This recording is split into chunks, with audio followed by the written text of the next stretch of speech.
Мал баққанда не істейсіз, айтыңызшы?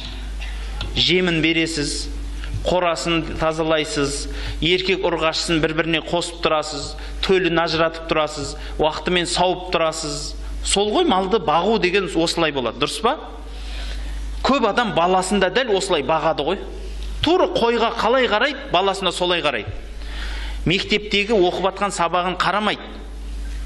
Келдің ба? Келді. Аман есен, аяқ қолы балғадай болды. Бірге отырып не оқып жатсың? Жоқ, қарамайды.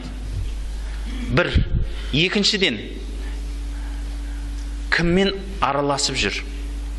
Не сөйлесіп отыр? Ана компьютерде не шұқып отыр? Телефонында не шұқып отыр? Қызықпайды. Ол не істеп отқанын бір Құдай біледі. Одан бөлек, ата-ананы тәрбиелеу, қаяқтың тәрбиесі, баласына отырып бір ақыл айтпайды ата-ана. Таңда кетеді жұмысына, кешке келеді, тамақ ішеміз, ал бұл кетіндеш, ана сериалым бар дейді.